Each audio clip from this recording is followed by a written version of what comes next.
Hello hi नमस्ते आशा करें आपण मैंने बहुत भल थे। ताले आज आम डिस्कसन करवा बा आलोचना करवा द्वितीय अध्याय जीव विज्ञान श्वसन चैप्टर। तो चैप्टर प्रश्नावली उपर आम आलोचना करवा। प्रथम प्रश्न होची मनुष्य श्वासतंत्र नामांकित चित्र अंकन कर। ताले कौन करने पड़ो ना मनुष्यर श्वासतंत्र चित्र तैयारी की तार लेवलिंग करने पड़ो। ओके नेक्स्ट आम 2 नंबर देखिवा।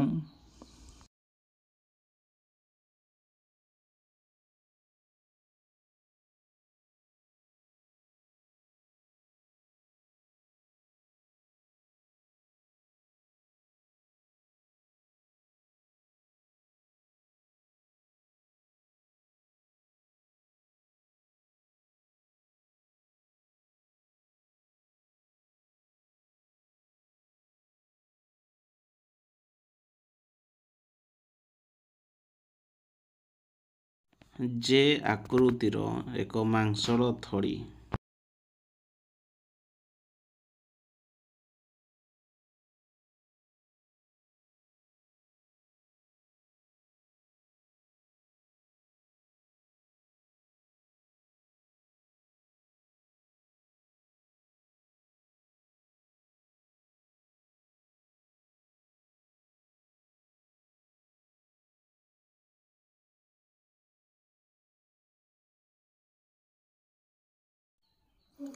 तीन नंबर प्रश्न संवातन और गैस परिवहन किपरि हुए। ताले संवातन और गैस परिवहन किपरि हुए से विषय टी आम आलोचना करवा। संवातन दुई पर्याय विशिष्ट अटे यथा जमीक प्रश्वास आउ निश्वास। फुसफुस मध्य को वायुर प्रवेश को प्रश्वास फुसफुस रु वायुर प्रस्थान को बा रिमूव हो निश्वास बोली कहूचे। जड़े सुस्थ व्यक्ति रे एही प्रश्वास निश्वास हार मिनिट को प्राय 15 रु 20 थर होता है। फुसफुस बक्षगहर मध्य रही है और बक्षगहर एक फंपा पवन निरोधी कोठरी अटे। यार आगपट स्टर्नम पछपट मेरुदंड द्वारा दुई पट पंजरा हाड़ अंत पंजरा मांसपेशी और तलपट मध्यछदा द्वारा आबद्ध हो रही। मध्यछदा एक गंबुज आकार पेशी बहुल पट। यह आमरी बक्षगहर और उदर गहर पछरे रही। गैस परिवहन किपरि होता है ना रक्तर लोहित कणिकार हिमोग्लोबिन थाए। यह अम्लजान ग्रहण करी ऑक्सी हिमोग्लोबिन परिणत हुए। जो अम्लजान रक्त रे मिसे ताकू ऑक्सी हिमोग्लोबिन बोली कहूचे। तो ऑक्सी हिमोग्लोबिन रक्त माध्यम शरीर प्रत्येक कोष निकट में पहुँचे। कोष निकट में ऑक्सी हिमोग्लोबिन भांगी अम्लजान और हिमोग्लोबिन सृष्टि हुए। यही अम्लजान कोष मान मध्यरु को प्रवेश करे। कोष मानकरू निर्गत अंगारकाम्ल गैस रक्त को चली आसे। कोष स्तर में घटुवा यही गैसीय विनिमय मध्य विसरण प्रक्रिया द्वारा होता है। कोषरु निर्गत अंगारकाम्ल गैस रक्त माध्यम फुसफुस रे पहुँचे और विसरण प्रक्रिया द्वारा रक्तरु फुसफुस कटोरिका बाट दे चली आसे। 4 नंबर प्रश्न होची वायु उपजीवी और अपजीवी भितर कौन ना पार्थक्य आम देखा। यही श्वसन वायु उपजीवी श्वसन और वायु अपजीवी श्वसन। यही श्वसन अम्लजान आवश्यक कौटी ना उपजीवी श्वसन रे सी शक्ति उत्पन्न करके ना 38 एटीपी अणु मध्य गठन करता है। एतिरे कार्बन डाइऑक्साइड जल मुक्त होता है। एतिरे ग्लूकोज संपूर्ण जारण हुए। वायु अपजीवी श्वसन यही श्वसन अम्लजान आवश्यक नहीं। एथिरु बहुत कम शक्ति उत्पन्न हुए जेपरिक 2टा एटीपी अणु गठन होता है। एथिरे इथानॉल सुरासार लैक्टिक अम्ल सृष्टि होता है। एथिरे ग्लूकोज संपूर्ण जारण हुए नहीं। कोशीय 5 नंबर प्रश्न होची कोशीय श्वसन कौन ग्लाइकोलिसिस साइट्रिक अम्ल चक्र विषय लेख। कोष मध्य अम्लजान उपस्थित ग्लूकोज जारण सह शक्तिमोचन प्रक्रिया को कोशीय श्वसन बोली कहती। 3टी पर्याय रही है ग्लाइकोलिसिस साइट्रिक अम्ल चक्र इलेक्ट्रॉन परिवहन संस्था। ग्लाइकोलिसिस प्रथम देखा ये कौटी होता है ना कोष जीवक कोष झिली द्वारा आवृत। एठारे ग्लाइकोलिसिस प्रक्रिया होता है। प्रथम सोपान 6 कार्बन युक्त ग्लूकोज अणु एटीपी ग्रहण कर उद्दीपित होगा द्वारा सी कौन परिणत होता है विभक्त होता है ନା तीन कार्बन युक्त शर्करा रे विभक्त होता है। तापर यह रिलेटेड परवर्ती पॉइंट देखिवा।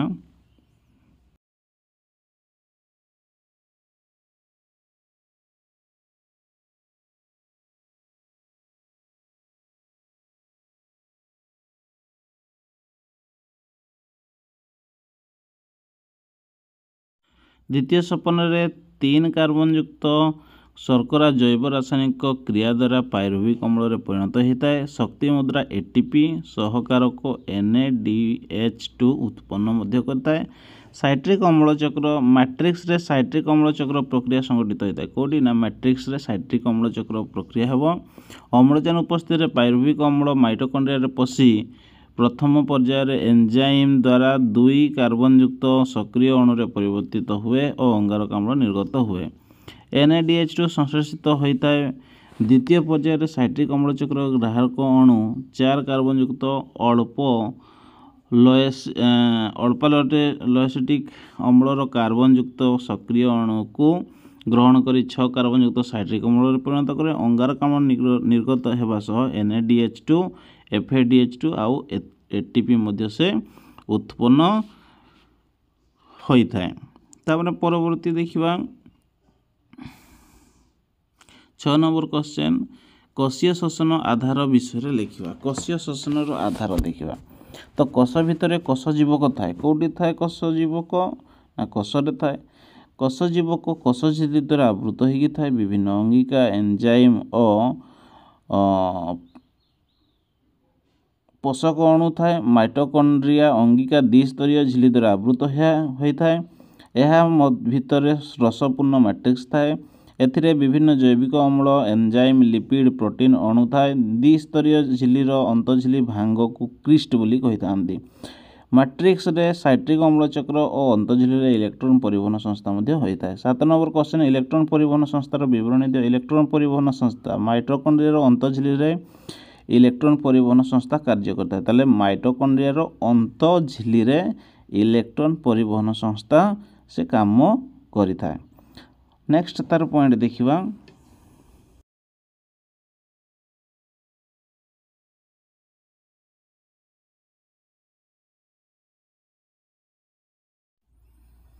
एही संस्थाटी विभिन्न प्रोटॉन और इलेक्ट्रॉन वाहक अणु द्वारा गढ़ा। सहकारक NADH2 और FADH2 अणु प्रक्रियाकरण होई ATP तैयारी हुए।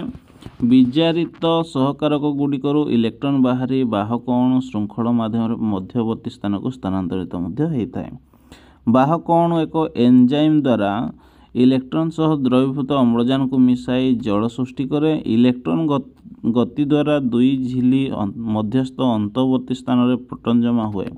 यह प्रोटॉन गति सक्षम बल तैयारी करे। एही बल को उपयोग कर ATP सिंथेज नामक एंजाइम ATP प्रस्तुत करता है। गोटे वाक्य उत्तर देवा। बेंग किपरि श्वासक्रिया करे ना बेंग मुख गहर और फुसफुस द्वारा श्वासक्रिया करता है। ताले बेंग क्या माध्यम से श्वासक्रिया करे ना मुख गहर और फुसफुस द्वारा से श्वासक्रिया करता है। परवर्ती देखिवा।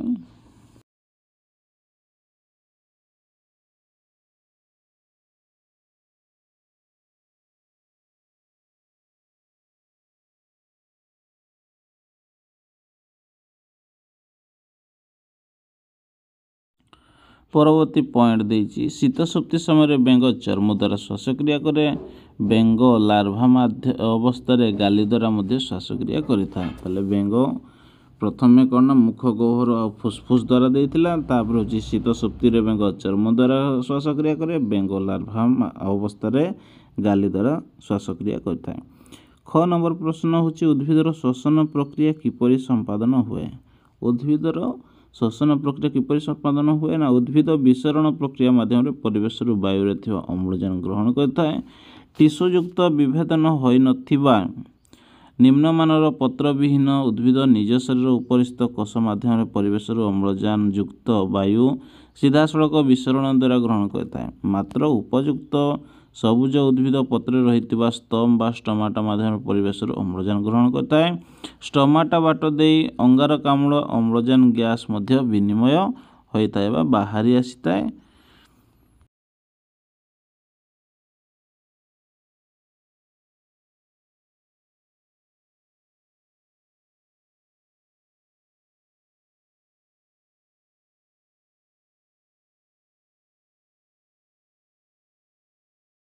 परवर्ती प्रश्न बा ग प्रश्न शोषणर कारक गुड़िक कौन शोषणर कारक गुड़िक हेउची प्रथम देखिबा अम्लजान अंगारकाम्लर सांद्रता खाद्य उपादान परिमाण तापमात्रा और कोशर विपाचकर उपस्थिति। घ नंबर प्रश्न होची जैविक जारण कौन एंजाइम सहयोग जीवकोश जैव रासायनिक प्रक्रिया द्वारा खाद्यरू शक्ति उत्पन्न हेबाकू जैविक जारण बोली कहती। ग्लाइकोलिसिस उत्पाद कौन ग्लाइकोलिसिस उत्पाद पायरुविक अम्ल ताले ग्लाइकोलिसिस उत्पाद होची कौन पायरुविक अम्ल। परवर्ती देखिबा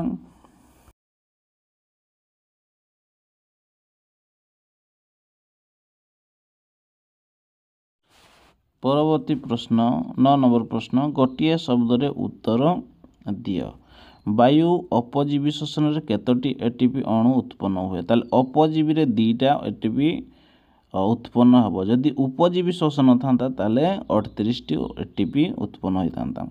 ग्लाइकोलिसिस कोशर केउठारे संगठित हुए ना कोश जीवक रे बेले बेले आम पेशी कोश रे अम्लजान अभाव रे पायरुवेट अणु भांगी के अम्ल रे हुए ना परिणत हुए ना लैक्टिक अम्ल रे परिणत हुए। पृष्ठ कृत्य पत्र स्टोमाटा क्यों भाग रे रही है पुष्ट भाग रे रही है पूरा ऊपर भाग रे रही है स्टोमाटा। तापर परवर्ती प्रश्न देखिबा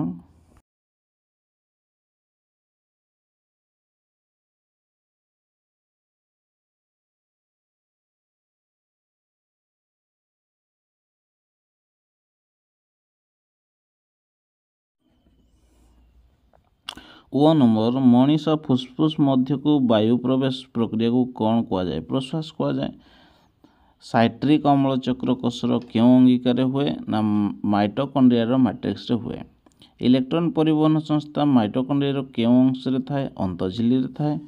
कोशीय शोषण क्यों प्रक्रिया वायु उपजीवी और वायु अपजीवी शोषण देखा मिली थाए ना ग्लाइकोलिसिस प्रक्रिया। तार परवर्ती प्रश्न देखिबा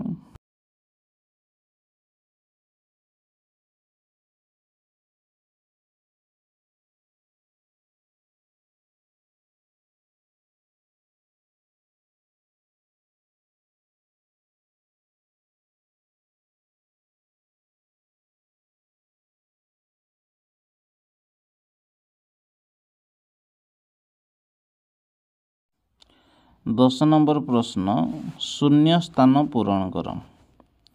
ताले प्रथम प्रश्न देइछि शर्करार रासायनिक संकेत डैश अटे C6H12O6 ग्लूकोज बोली कहचे। ग्लूकोज भांगी अंगारक डैश अंगारक विशिष्ट 2टी पायरुविक अम्ल अणुरे परिणत हुए ना 3टी आंसर हम।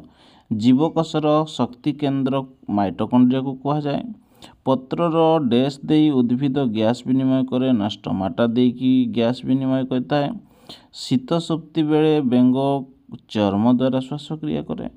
ईस्ट डैश किणन हुए सुरासार तैयारी करे। 11 नंबर प्रश्न मनीष फुसफुस रु वायु प्रस्थान को कौन कहते ना निश्वास बोली कहती। मनीषर वक्षगहर एवं उदरगर मध्यच्छदा द्वारा पृथक होता है।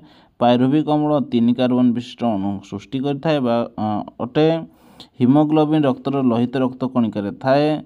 आउ हूँ जो पत्र प्रकार पत्र उभय पुष्ट और निम्नतल स्टोमाटा रही है से प्रकार पत्र को समद्वितल पत्र बोली कहती। समान भाग रही समद्वितल बोली कहती। च हूँ वायु उपजीवी और अपजीवी कोशीय श्वसन ग्लाइकोलिसिस रे परिचालित होता है। शेष नंबर प्रश्न व 12 नंबर प्रश्न उत्तर देखा। खाद्य नळीर द्वारा को गलेट कहती। श्वास नळीर द्वारा को ग्लोटिस कहती। ईस्ट सुरासार किणन करता है। पेशी लैक्टिक अम्ल किणन करे। माछ गाली द्वारा श्वासक्रिया करे। साप फुसफुस द्वारा श्वासक्रिया करे। स्वरपेटिका स्वर नियंत्रण करे। अधिजीवा खाद्य नियंत्रण करे। शक्ति केन्द्र माइटोकॉन्ड्रिया शक्ति मुद्रा होची एटीपी। यह थिला जीव विज्ञान शोषण चैप्टर प्रश्नावली। जदि वीडियोटी भल लगी था लाइक शेयर सब्सक्राइब करने जमार भूलिए नहीं।